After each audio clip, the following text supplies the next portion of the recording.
तो नमस्कार दोस्तों, नारायण ट्रिक्स के आज के इस नए और बेहद खास गहन विश्लेषण में आप सभी का बहुत बहुत स्वागत है। बिल्कुल। और आज हम 20 फरवरी 2026 के महत्वपूर्ण करंट अफेयर्स को सिर्फ ऊपर ऊपर से नहीं देखेंगे। हाँ, मतलब सिर्फ खबरें पढ़ना हमारा मकसद नहीं है आज, बल्कि हम एक डीप डाइव करने वाले हैं एकदम एग्जाम के नजरिए से। सही कहा। और आज की इस चर्चा की शुरुआत ना मैं एक बहुत ही बेहतरीन विचार से करना चाहूंगी जो हमारी आज की सोर्स सामग्री में सबसे ऊपर दिया गया है। ओहो, वो सपने वाला कोट, राइट? हाँ, वही कि सपने वो नहीं जो हम सोते वक्त देखते हैं, सपने वो हैं जो हमें सोने नहीं देते। क्या बात है।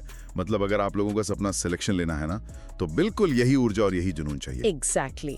और आज हमारा मिशन भी यही है कि हम सूचनाओं के इस बड़े से समंदर में सिर्फ फैक्ट्स को रटेंगे नहीं, बल्कि उनके पीछे का जो क्यों है, जो लॉजिक है, उसे समझेंगे। बिल्कुल, ताकि दिमाग पर बेवजह का बोझ ना पड़े और चीजें हमेशा के लिए याद हो जाएं। तो चलिए फिर बिना किसी देरी के इसे डिकोड करते हैं। बिल्कुल, शुरू करते हैं। तो सबसे पहले शुरुआत करते हैं हमारी सामरिक शक्ति और समुद्री कूटनीति से।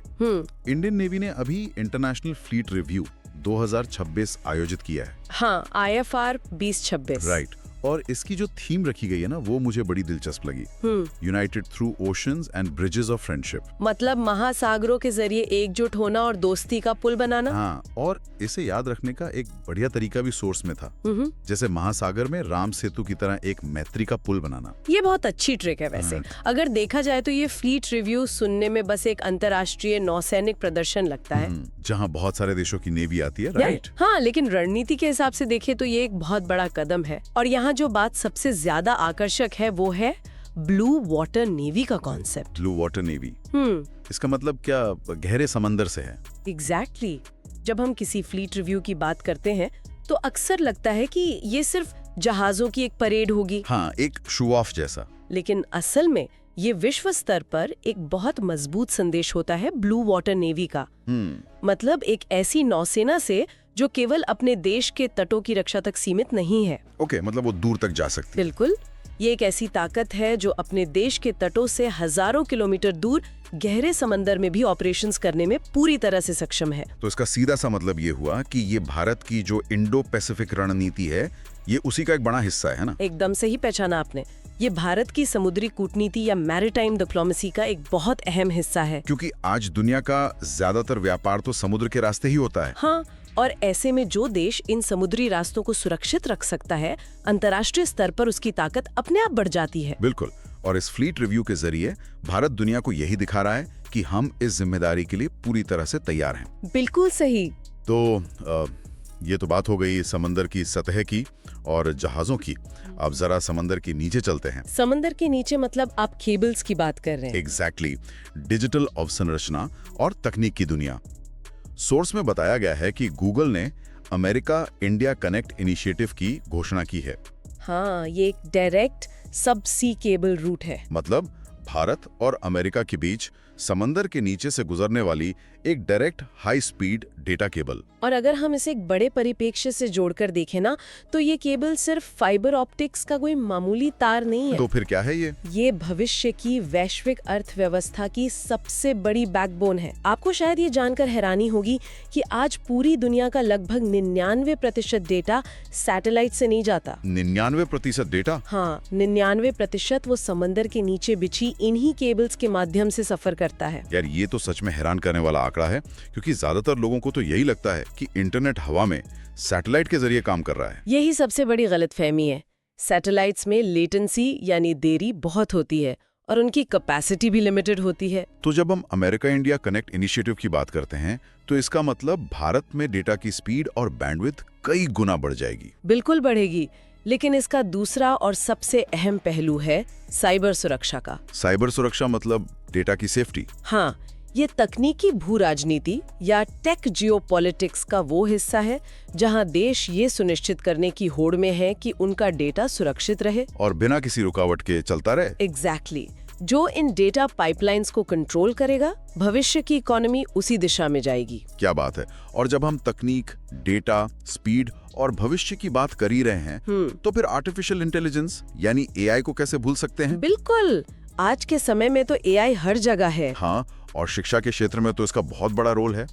सोर्स सामग्री में IIT कानपुर द्वारा बनाए गए साथी पोर्टल का बहुत अच्छे से जिक्र किया गया है। साथी पोर्टल हाँ, इसका फुल फॉर्म भी बहुत महत्वपूर्ण है। Self assessment test and help for entrance exams. और ये AI आधारित लर्निंग सपोर्ट सिस्टम है जिसे खास तौर पर JEE और NEET जैसी कठिन परीक्षाओं की तैयारी के लिए बनाया गया है। और सबसे अच्छी बात यह है कि इसे डिजिटल इंडिया मिशन से भी जोड़ा गया है। ये शिक्षा के क्षेत्र में ना एक बहुत ही क्रांतिकारी बदलाव है। बिल्कुल, क्योंकि हमारे देश में एंट्रेंस एग्जाम्स की तैयारी हमेशा से एक चुनौती रही है, खास तौर पर उन छात्रों के लिए जो दूर दराज के इलाकों में रहते हैं या महंगी कोचिंग अफोर्ड नहीं कर सकते। हाँ, और ये साथी पोर्टल इस बात का सीधा प्रमाण है कि AI टेक्नोलॉजी कैसे हाई क्वालिटी एजुकेशन को हर किसी की पहुंच में ला सकती है। और आपको पता है, हाल ही में नई दिल्ली में जो AI इम्पैक्ट समिट हुआ था, वहां भी इसे राष्ट्रीय स्तर पर बहुत सराहा गया है। अरे वाह! और उस समिट में सिर्फ शिक्षा ही नहीं बल्कि और भी कई चीजों पर बात हुई थी। जैसे MIT यानी ministry of electronics and information technology ने एक किताब भी जारी की है। हाँ, AI इम्पैक्ट स्टार्टअप नाम की एक पूरी पुस्तक जारी की गई है। और इसके साथ ही एक और कमाल की चीज सामने आई।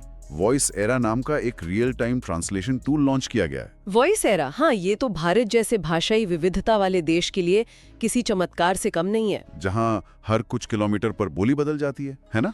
बिल्कुल, वहाँ रियल टाइम अनुवाद का ये टूल संचार की बहुत बड़ी बाधाओं को हमेशा के लिए खत्म कर सकता है। और ये जो MIT ने स्टार्टअप्स पर किताब जारी की है, ये भी तो यही दिखाता है कि स्टार्टअप्स और AI मिलकर फ्यूचर इकोनॉमी बना रहे हैं। सही कहा, सरकार अब सिर्फ नियम नहीं बना रही है बल्कि तकनीक को सक्रिय रूप से बढ़ावा दे रही है। और ये AI का इम्पैक्ट सिर्फ शिक्षा या अनुवाद तक नहीं रुक रहा है, हेल्थ केयर में भी इसके बड़े बदलाव दिख रहे हैं। हाँ, नई दिल्ली के एम्स में इंडो फ्रेंच AI कैंपस का जो उद्घाटन हुआ है वो इसी का उदाहरण है, जो ग्लोबल हेल्थ में AI के उपयोग पर फोकस्ड है।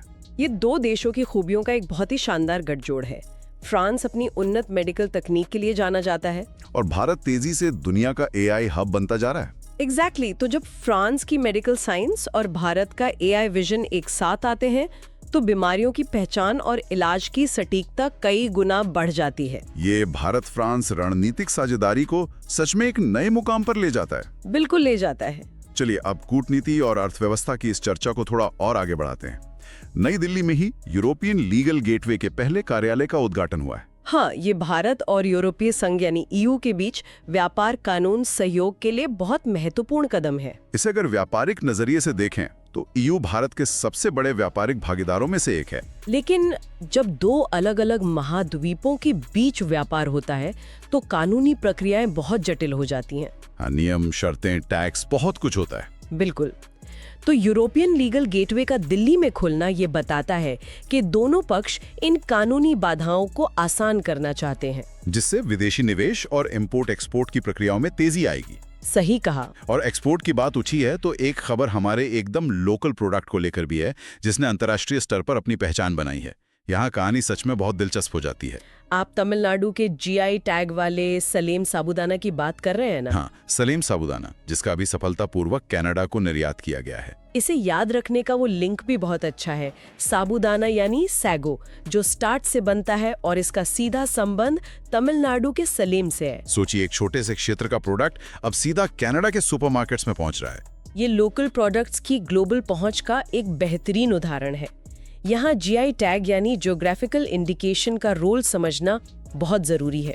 GI टैग किसी भी प्रोडक्ट को एक क्षेत्रीय और कानूनी पहचान देता है, राइट? हाँ, ये टैग पूरी दुनिया को भरोसा दिलाता है कि इस प्रोडक्ट की क्वालिटी और स्वाद सीधे तौर पर उस विशेष क्षेत्र के वातावरण और वहाँ के किसानों की मेहनत से जुड़ा है। तो जब तमिलनाडु का साबूदाना कनाडा में बिकता है तो ये सिर्फ खाने की चीज का एक्सपोर्ट नहीं है, बल्कि ये उस क्षेत्र की कृषि विरासत का ग्लोबल मंच पर एक बड़ा सम्मान है। बिल्कुल सही बात है। और हमारी इकोनॉमी और कृषि कहीं ना कहीं सीधे तौर पर हमारे पर्यावरण से भी जुड़े हुए हैं। हाँ, दोनों का संतुलन बहुत जरूरी है। तो अब थोड़ा पारिस्थितिकी और जैव विविधता की तरफ चलते हैं। मध्य प्रदेश के कूनो नेशनल पार्क से एक बहुत ही पॉजिटिव अपडेट आया है। चीता रीइंट्रोडक्शन प्रोजेक्ट को लेकर, राइट? हाँ, वहाँ अब निगरानी और चीतों की आबादी बढ़ाने का काम लगातार चल रहा है। कूनो का ये प्रोजेक्ट पर्यावरण संरक्षण के इतिहास में एक बहुत बड़ा प्रयोग है।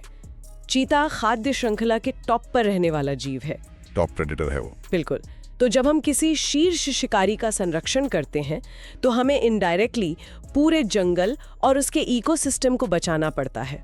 ये तो होगी बड़े जानवरों की बात, लेकिन आकार के मामले में एक और खोज हुई है जो बहुत छोटी है, पर वैज्ञानिक नजरिए से बिल्कुल कम नहीं है। लक्षद्वीप के अगत्ती द्वीप के कोरल रीफ्स में एक बिल्कुल नई प्रजाति की खोज हुई है। हाँ, वो केकड़ा या स्क्वॉट लॉबस्टर जिसका नाम गलाथिया बाल सुब्रमण्यम रखा गया है। और इसे याद रखने का वो फनी सा तरीका, गलाथिया के गला को केकड़े से जोड़कर देखना, जो सीधा लक्षद्वीप की याद दिलाता है। अगर हम इन दोनों खबरों का, कूनो के चीते और अगत्ती के इस छोटे से केकड़े का एक साथ एनालिसिस करें तो हम देखेंगे कि ये पर्यावरण संरक्षण के दो बिल्कुल अलग छोर हैं। एक तरफ विशाल घास के मैदानों का चीता और दूसरी तरफ समंदर की गहराई में छिपे कोरल रीफ्स का सूक्ष्म जीव। कोरल रीफ्स को महासागरों का रेन फॉरेस्ट कहा जाता है।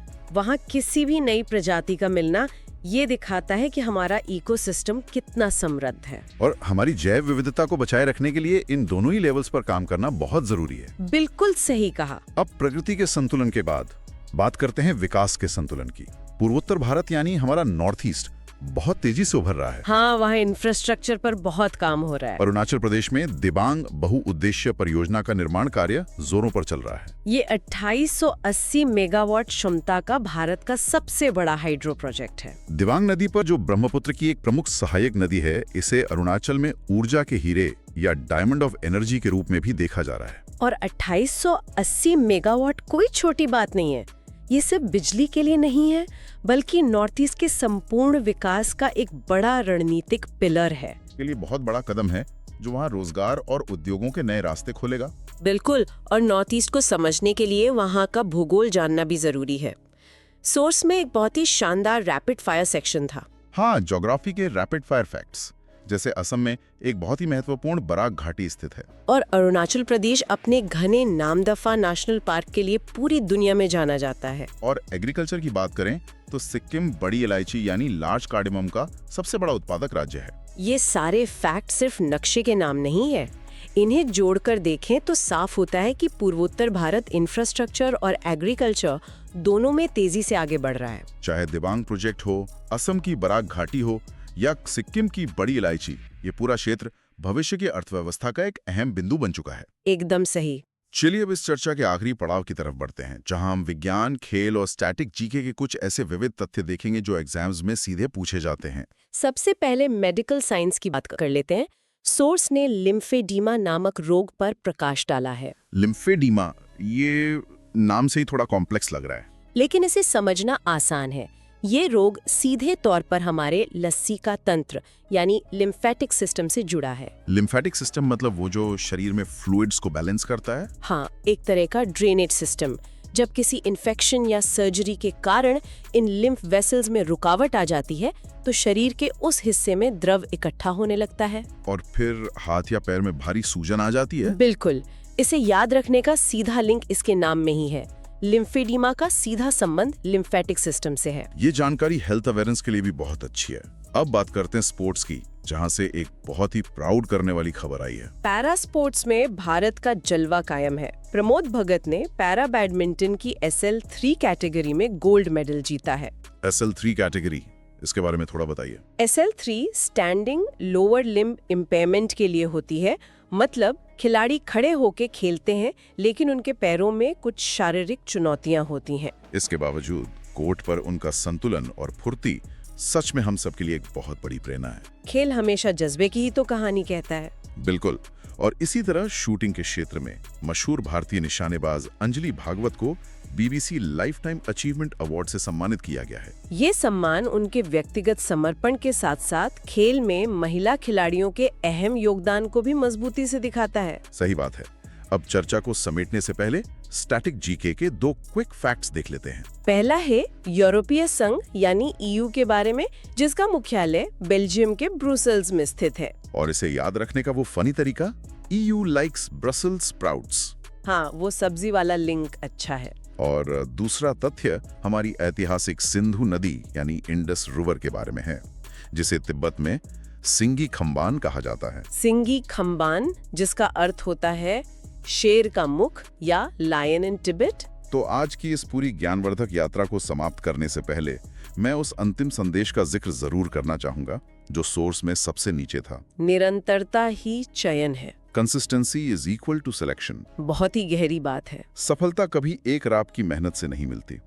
आपका समर्पण, दृढ़ता, योजना और सबसे बढ़कर रिवीजन, जब हम लगातार अपने लक्ष्य की ओर छोटे छोटे कदम बढ़ाते हैं, सफलता तभी मिलती है। बिल्कुल। और अगर हम आज की इस पूरी चर्चा का सार निकालें तो जो तस्वीर सामने आती है वो बहुत स्पष्ट है। 2026 का भारत कई मोर्चों पर एक साथ मजबूत हो रहा है। नेवी की फ्लीट रिव्यू से हम अपनी कूटनीतिक शक्ति बढ़ा रहे हैं। गूगल सबसी केबल और साथी पोर्टल से तकनीक का नेतृत्व कर रहे हैं। कोनो और अगत्ती पर्यावरण संरक्षण को दर्शाते हैं और दिबांग जैसा प्रोजेक्ट हमारे मजबूत इंफ्रास्ट्रक्चर की कहानी कहता है। ये सभी चीजें आपस में बहुत गहराई से जुड़ी हुई हैं। एकदम सही। तो इस गहन विश्लेषण का हिस्सा बनने के लिए आप सभी का बहुत बहुत धन्यवाद।